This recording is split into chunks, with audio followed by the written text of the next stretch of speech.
hacerles constar, y que creo que para los que estuvieron conmigo el año pasado, el semestre pasado, ya lo había comentado, es que el derecho civil es esencialmente pecuniario. Ustedes se dan cuenta, si se incurre en algún tipo de problema, si se incurre en algún tipo de circunstancia o situación anómala, no se deducen responsabilidades personales como sucede con el ámbito penal. Aquí lo que se deduce son responsabilidades. Hay que pagar. Entonces, en este caso, el negocio jurídico es esencialmente económico, ¿verdad? El ejemplo es que puede existir una sola voluntad o pueden haber varias voluntades. Una voluntad es el negocio jurídico unilateral. En este caso tenemos al testamento. El testamento es un negocio jurídico unilateral. Segundo, el negocio jurídico bilateral es cuando hay dos o más voluntades. Y volvemos nuevamente a la definición del artículo 1517. Hay contrato cuando dos o más personas convienen en crear, modificar o extinguir una obligación. Entonces, eso quiere decir que el negocio jurídico en el cual intervienen dos o más personas, dos o más voluntades, ese negocio jurídico bilateral también se le conoce con el nombre de contrato. El resultado, que esta es una característica que se consignó aquí en la diapositiva, que es importante, si el resultado del negocio jurídico no es patrimonial, es extrapatrimonial, es decir, que no afecta al patrimonio, entonces no se le puede considerar negocio jurídico, sino acto jurídico. Se le considera como acto jurídico. El negocio jurídico, como es económico esencialmente, tiene que tener un resultado patrimonial. Un ejemplo de un negocio jurídico bilateral o contrato donde interviene el patrimonio, si yo en determinado momento vengo y vendo una casa, o voy a solicitar un préstamo. Voy a solicitar un préstamo y garantizo el préstamo, lo garantizo con mi casa. Entonces es un resultado patrimonial. Hay economía de por medio, esencialmente es económico. Entonces, a esto se le conoce como contrato. Es el negocio jurídico bilateral. Ahora nosotros podemos ver claramente en dónde está establecido dentro de el ámbito jurídico, ¿verdad?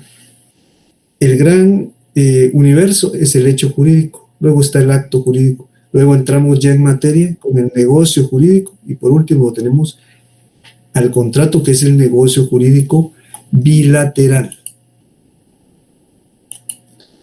Veamos ahora las definiciones. Aquí les traslado yo dos definiciones. La definición del autor italiano Giuseppe Stolfi, que realmente no difiere muy poco de lo que establece nuestro propio Código Civil, porque dice que el contrato es un acuerdo de voluntades para crear, modificar o extinguir obligaciones jurídicas. Ahora Federico Puig Peña establece que el contrato es un acuerdo de voluntades que antes eran divergentes. Esto es interesante e importante porque no necesariamente el hecho de que exista la voluntad va a dar origen a un contrato. Los contratos deben de, dentro de los contratos debe de existir consentimiento. Es decir, que ambas voluntades o las voluntades que aparezcan dentro del contrato se coordinen. ¿Para qué? Para que puedan extinguir, modificar o generar una obligación. Y eso es precisamente lo que el autor Vic Peña nos dice, ¿verdad? Es un acuerdo de voluntades anteriormente divergentes, por medio de la cual las partes dan vida, modifican o extinguen una relación jurídica o relación de derecho patrimonial. Les pongo un ejemplo. Los anuncios clasificados del periódico. Si en determinado momento dice precio negociable, ahí realmente yo puedo tener la voluntad de adquirir el bien que se me están ofreciendo ahí, y el vendedor la voluntad de venderlo. Entonces, ¿qué es lo que pasa? Se llega a un acuerdo. Esas voluntades antes eran divergentes. Ahora se han coordinado para poder generar una nueva obligación. O modificarla, tal vez ya existía, o extinguirla. Veamos la siguiente diapositiva, compañeros. Ahora los principios que afectan la contratación. Existen varios principios que afectan la contratación. El primero de ellos es el consensualismo. El consensualismo es precisamente lo que habíamos abordado hace un momento, es el acuerdo de las voluntades. La voluntad por sí sola no genera obligaciones, sino tiene que estar vinculada con otra, tiene que llegar a un acuerdo, porque de esta manera se puede generar una nueva obligación. Dentro del consensualismo han habido una serie de circunstancias y situaciones que se han dado a lo largo de la historia. Ya lo vimos nosotros en la anterior clase con lo que se suscitaba en el cristianismo. Cristianismo derivado de que es una religión con todo amor, que básicamente es eso, pues entonces traía dentro de su desarrollo ciertas influencias, y una de las influencias es la buena fe. Entonces, para muchos en determinado momento, la buena fe era suficiente. Dos personas se ponían de acuerdo, sus voluntades, y la buena fe era suficiente. Con eso, el contrato salía adelante. No había necesidad de formalidades. Pero el tiempo demostró que no era así. No era suficiente el hecho de que existiera buena fe. La figura ha sobrevivido hasta nuestros días, se utiliza plenamente en el área comercial, en el derecho mercantil, pero eso no exime que, a pesar de que las partes lleguen a un acuerdo, no existan formalidades. Es decir, el contrato tiene que revestir ciertas formalidades que la misma ley establece. Por ejemplo, hay algunos contratos, como los contratos en los cuales se vende un bien inmueble, que forzosamente, de conformidad con la ley, deben de ir en escritura pública. Deben de estar desarrollados en escritura pública. Fíjense que me están diciendo que no se escucha muy bien, compañeros. ¿Me escuchan? ¿Me escuchan? Sí, licenciado. Licenciado, se escucha muy bien. Se escucha muy bien. Sí, licenciado, se escucha. Gracias, compañeros. Veamos ahora la autonomía de la voluntad. Ese es otro de los principios que afecta a la contratación, compañeros. La autonomía de la voluntad es la libertad que tiene cualquier persona para contratar. Realmente la contratación debe ser en determinado momento libre, no debe de estar presionada la persona por nadie o por nada.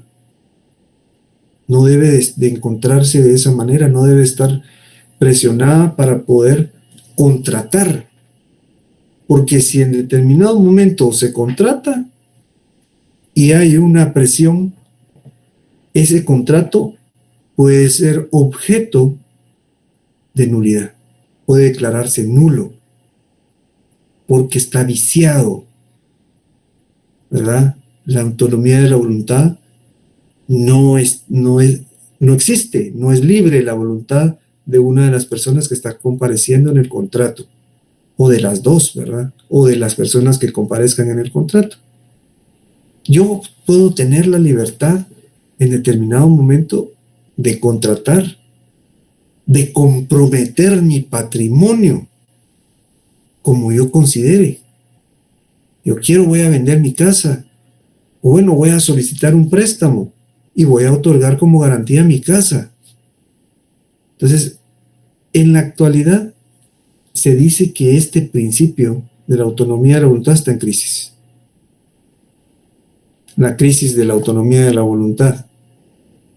¿Por qué?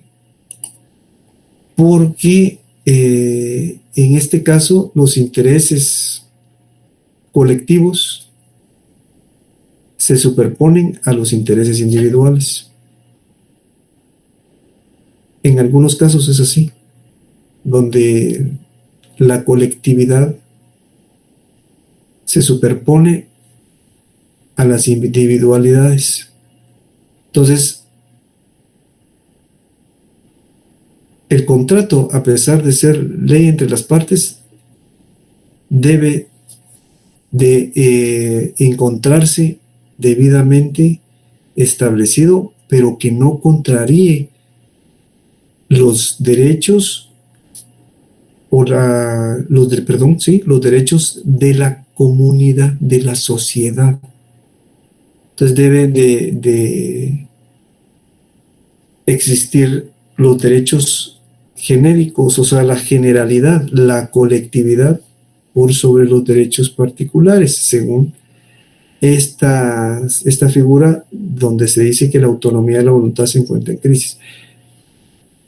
Uno de los ejemplos son los contratos laborales. Muchas veces el Estado es tutelar del trabajador para evitar que exista un desequilibrio entre el contratista, el empleador y el trabajador. Veamos la siguiente diapositiva, compañeros.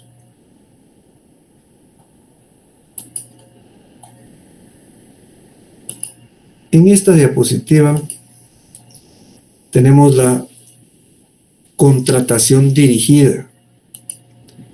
La contratación dirigida es cuando interviene un tercero para evitar que los derechos privados afecten a los derechos de la colectividad. Se busca un equilibrio entre las partes. Entonces, en este caso, tenemos el mejor ejemplo es el Código de Trabajo, sus considerandos, ¿verdad? Que busca un equilibrio entre el trabajador y la contratación que se está efectuando a lo particular para que esté bien y esté todo debidamente establecido de conformidad en el hecho de que no exista ningún desequilibrio en las partes que comparecen.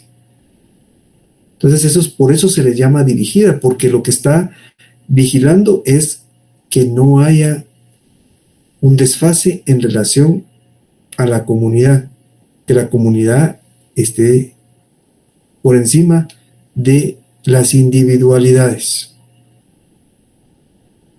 Luego tenemos, compañeros, la teoría de la lesión. Esta teoría es bien interesante, compañeros. Esta situación es bien interesante. Y es que uno de los puntos que llama la atención es que no está regulada en nuestro Código Civil. Pero también busca en determinado momento evitar que exista o que priven los derechos individuales sobre la comunidad, pero en otro sentido, porque aquí, para ponérselos de una manera un poquito más clara, traigo a colación un par de ejemplos. El primero de ellos, que es el que consigno aquí en la diapositiva, ¿verdad? Una persona va a vender su vehículo y el vehículo es un vehículo de lujo, sin embargo, necesita el dinero y lo está rematando. Entonces, en este caso, el poder público puede obligar a que no se venda en ese precio. Que diga, mire, no se lo vamos a aceptar, no vamos a aceptar esa venta porque usted lo está vendiendo a un precio menor, y entonces está afectando el precio que está en el mercado. Un ejemplo más claro de esta situación es lo que existe o se suscita con los bienes inmuebles. Hace unos años, para ser concreto, en el año 2012, se reformó la ley del IVA. Y el poder público presionó para que se hiciera esa reforma. ¿Y cuál era la reforma? La reforma era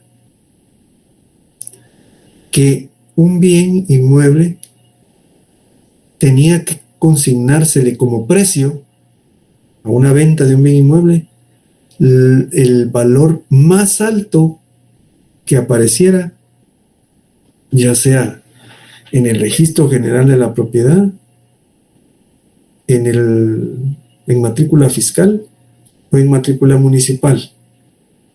Es decir, si la casa que se iba a vender tenía como precio 5,000 quetzales inscrito en el registro de la propiedad, pero tenía 6,000 en matrícula fiscal y 3,000 en matrícula municipal, el más alto era la matrícula fiscal.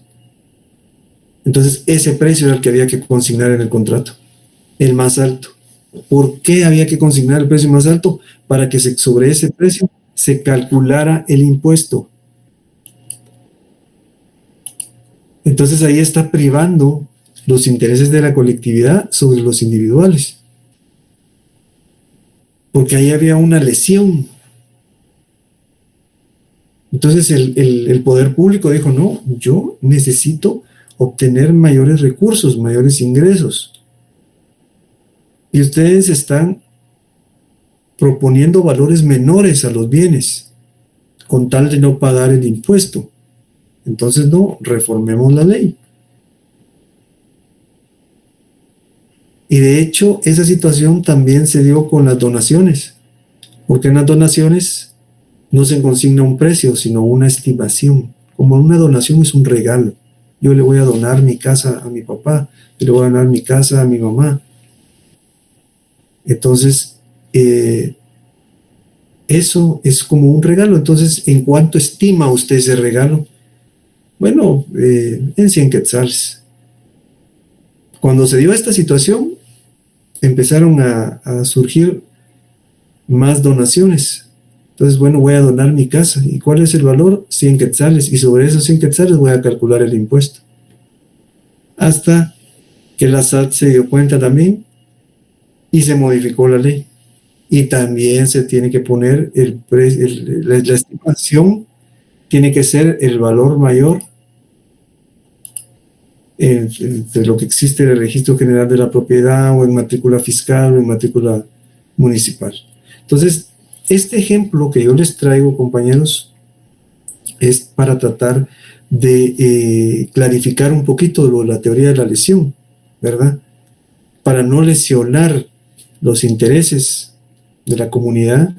Entonces entra el poder público, ¿verdad? obliga a que los precios se mantengan en determinado nivel para que no y se incurra en una lesión como tal. Por eso se le denomina así, la teoría de la lesión. Veamos ahora la teoría de la imprevisión. Esta teoría, compañeros, sí está desarrollada dentro de nuestro Código Civil. Aquí tengo una pregunta de la compañera Nide Jocelyn Gómez. Buenas noches, licenciado. Solo tengo una consulta con relación a lo que usted mencionaba. Sí. Por ejemplo, si hay una venta de un bien en un departamento, la persona que es de escasos recursos, analfabeta, pero vende parte de su terreno en menos de 1,000 quetzales a otra persona, ¿eso se puede recuperar en algún momento? Lo pregunto por relación a la que usted mencionaba. Que se puede recuperar, pero ¿qué es lo que se puede recuperar? ¿El valor del precio? En este caso sería el terreno, porque es un terreno que quizá puede valer, como usted decía, unos 25,000 quetzales, pero esta persona lo vendió en 1,000. Si lo vendió en 1,000, lo que va a pasar es que lo van a obligar a que lo venda en 25,000, en el valor mayor. Si no, no se puede efectuar la operación. Muchas gracias, licenciado. A la orden, compañera. Entonces, eso es, miren, compañeros, precisamente la pregunta de la compañera muy acertada. No es que se desarrollen la operación en sí, que el contrato se lleve a cabo, no, el poder público impide que se desarrolle. Y dice, no, mire, usted no va a vender, por ejemplo, el carro, no lo va a vender en 100 quetzales. Usted lo va a vender de conformidad con el precio que aparece en la tabla. Y es para que no se lesione los intereses de la comunidad en relación a los intereses privados. Por eso se le denomina teoría de la lesión. Ahora, con la teoría de la imprevisión, compañeros. La teoría de la imprevisión. Veamos el artículo 1330 de nuestro Código Civil. Dice el artículo 1330, cuando las condiciones bajo las cuales fuere contraída la obligación cambiaren de manera notable a consecuencia de hechos extraordinarios, imposibles de prever y de evitar, haciendo su cumplimiento demasiado oneroso para el deudor, el convenio podrá ser revisado mediante declaración judicial. ¿Qué quiere decir esto? Fíjense que muchas veces al celebrar un contrato, las condiciones en las cuales se celebró el contrato cambian de manera imprevista. Máxime cuando se presentan situaciones como las que se han presentado hace poco, lluvias torrenciales o cosas así, que en determinado momento pueden provocar el cambio dramático y drástico de las condiciones de un contrato. Aquí les ponía yo el ejemplo de una persona que tenía 100 cabezas de ganado. Supongamos que los productos que él había ofrecido eran los que se derivaban de tener precisamente 100 cabezas de ganado, probablemente cierta cantidad de carne, probablemente cierta cantidad de productos lácteos, pero resulta que con estas lluvias torrenciales de la época se ahoga el 75%, solo quedan 25%, y para cumplir con lo que se había prometido, la cantidad de carne o la cantidad de productos lácteos no se puede cumplir solo con 25 cabezas de ganado. Entonces, ¿qué es lo que se hace? Si es que no se ha establecido eso dentro del contrato, no se ha dicho, mire, si pasa esto, se va a hacer esto. No. Entonces, como no está debidamente establecido, sino es imprevisto, es la teoría de la imprevisión. Entonces, lo que se hace es que se solicita la revisión ante un juez para que él sea el que establezca y observe esta situación. Precisamente por eso les leí primero el artículo. Ahora lo leemos nuevamente y queda un poco más claro. Dice, cuando las condiciones bajo las cuales fuere contraída la obligación cambiaren de manera notable, es decir, cambiaron radicalmente, a consecuencia de hechos extraordinarios, imposibles de prever y de evitar, haciendo su cumplimiento demasiado oneroso para el deudor, el convenio podrá ser revisado mediante declaración judicial. Entonces, puede ser que en determinado momento no se haya establecido. Por ejemplo, lo de las lluvias tal vez es un poco más previsible, pero resulta que tengo 100 cabezas de ganado y de repente se suelta un virus o una enfermedad. Recuérdense lo que pasó con la pandemia, ¿verdad? Algo que no se podía, que nadie lo tenía previsto y era muy difícil de evitar. Entonces se muere el 75% de las cabezas de ganado por un virus. Entonces, ese tipo de cosas, porque lo que sucede es que una de las partes que comparece, o sea, una de las personas que comparece en el contrato queda totalmente desprotegida, porque todo el acuerdo que se había llegado, el consentimiento y toda la cuestión, se ve afectado, se ha afectado su patrimonio por un imprevisto. Entonces, se lleva ante un juez y de esa manera se logra modificar. Es posible que el juez, bueno, con base en esto, vamos a modificar las condiciones en las cuales se estaba desarrollando el contrato anterior. A ver, el compañero Maynor Alonso levantó la mano. Muchas gracias, licenciado, por la palabra. Pues fíjese que, regresando un poco al tema anterior de la compañera, yo Sí. estaba tratando de bajar libros en referencia a exactamente al caso que la compañera puso, pero con algo ya real.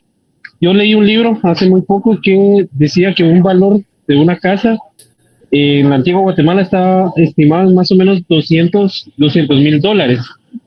Y se hizo un contrato en el cual el vendedor se daba por bien recibido o por bien pagado al recibir únicamente 200,000 quetzales. Obviamente, de $200,000 a 200,000 quetzales hay muchísima diferencia. Sí. En ese caso, ¿qué es lo que procede a hacer? Porque al final, también leí en la parte del UCI, en la parte del IVA, por ejemplo, el impuesto sobre la renta únicamente, fue el IVA, únicamente se pagaron 24,000 quetzales. Y sobre el UCI refleja una cantidad de 1,800 trimestrales. Obviamente no va a reflejar esa cantidad y no es correcta. ¿Qué se hace en ese tipo de situaciones, licenciado? Fíjese que lo que sucede es que cuando se compra un bien inmueble, hay que agotar también el principio de publicidad. El principio de publicidad es cuando usted lo va a registrar. Yo compré la casa, entonces ahora hago constar que la casa es mía. Y voy al registro de la propiedad y lo inscribo. No se puede inscribir. La SAT también hace un control aleatorio y establece. Jurídicamente lo primero que pasa es que el comprador declara bajo juramento que ese valor es el valor mayor que le aparece inscrito en el registro general de la propiedad o en la matrícula fiscal o en la matrícula municipal. Si el valor comercial es más alto, pues entonces es distinto. Pero, supóngase, son $250,000. Imagínese que estuviera en matrícula fiscal por $250,000, aunque en el registro estuviera inscrito por un precio menor y en matrícula municipal con un precio menor, pero él está declarando bajo juramento. Entonces ahí la SAT automáticamente entra a ver el documento y se da cuenta, entonces impide la inscripción en el registro. Ya no se puede agotar con una de las condiciones que y obligaciones que el notario tiene que hacer al momento de elaborar un contrato. Simplemente no se puede inscribir, entonces no se puede agotar el principio de publicidad. Yo no puedo en determinado momento decir, mire, la casa es mía, de conformidad con la inscripción hecha en el registro. Y la SAT le va a imponer multas. Y la SAT va a ir detrás hasta que pague. No sé si respondo su pregunta, compañero.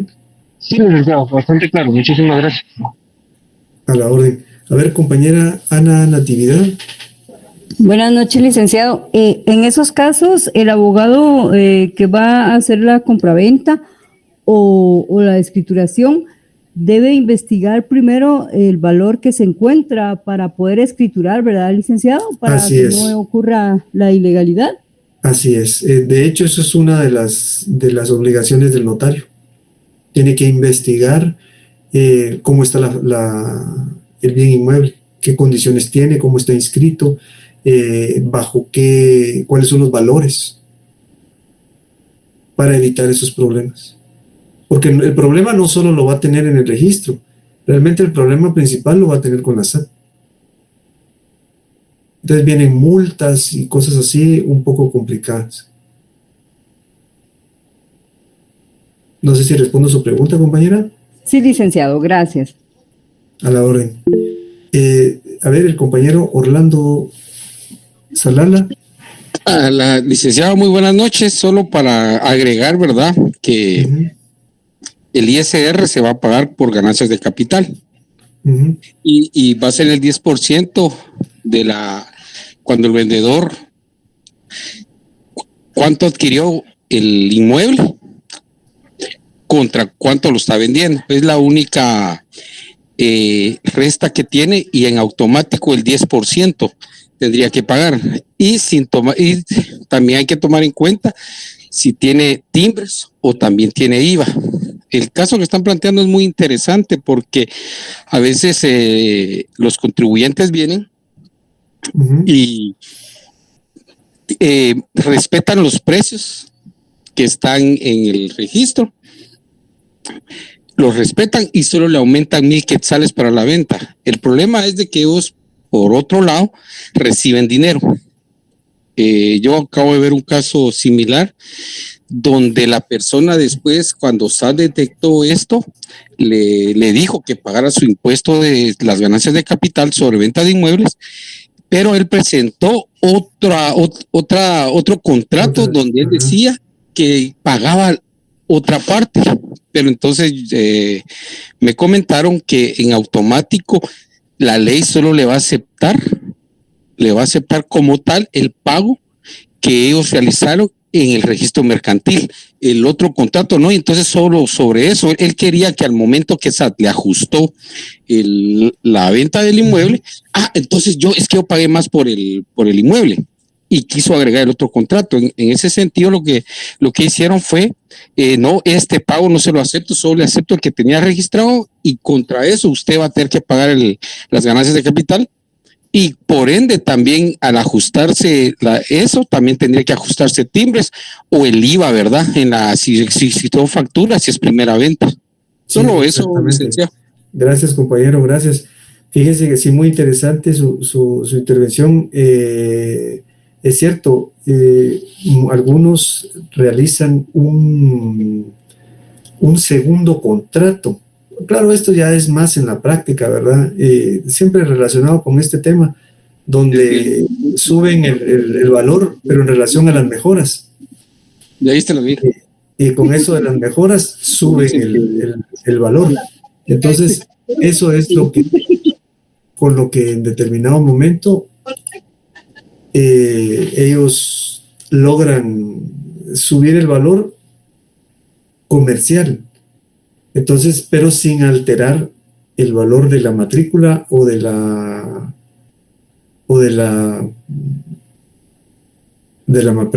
matrícula del registro de la propiedad o de la matrícula municipal. Entonces no alteran esos valores, pero utilizan otro contrato donde dicen que se hicieron mejoras al bien inmueble, entonces así ya suben el valor.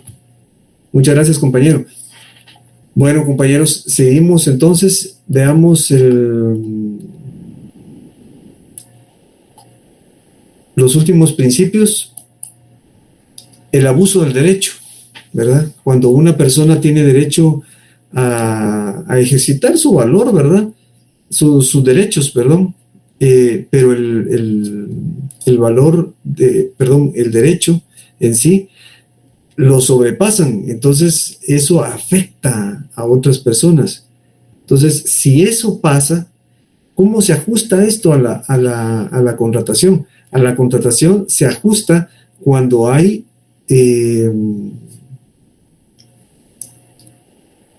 una diferencia abismal entre uno y otro. Entonces, una persona por querer abusar del derecho que posee, genera incluso cláusulas abusivas, que así se le denomina esa figura, y esas cláusulas abusivas lo que generan es una diferencia entre una persona y otra. Las cláusulas abusivas ahí las condiciones favorecen totalmente a una persona y a la otra no. Veamos el artículo 465, por favor, del Código Civil, compañeros. A ver, compañeros, ¿quién me apoya con la lectura del artículo 465, por favor? A ver, el compañero Brian Mack. Artículo 465. Abuso del derecho. El propietario, en ejercicio de su derecho, no puede realizar actos que causen perjuicio a otras personas y especialmente en sus trabajos de explotación industrial. Está obligado a abstenerse de todo exceso lesivo a la propiedad del vecino. Muchas gracias, compañero. Gracias. Entonces, aquí podemos apreciar que no puede en determinado momento ejercer el derecho si le está causando algún perjuicio a otras personas, ¿verdad? Porque está abusando de su derecho. Artículo 466, derecho del perjudicado. El que sufre o está amenazado con un daño porque otro se exceda o abusa en el ejercicio de su derecho de propiedad puede exigir que se restituya al estado anterior o que se adopten las medidas del caso sin perjuicio de la indemnización por el daño sufrido. Es decir, si una persona está abusando del derecho al momento de la contratación, incluso se le pueden deducir responsabilidades, ¿verdad? Daños y perjuicios que está ocasionando a la persona que se ve afectada. Y por último, los contratos usurarios, compañeros. Artículo 1542 del Código Civil.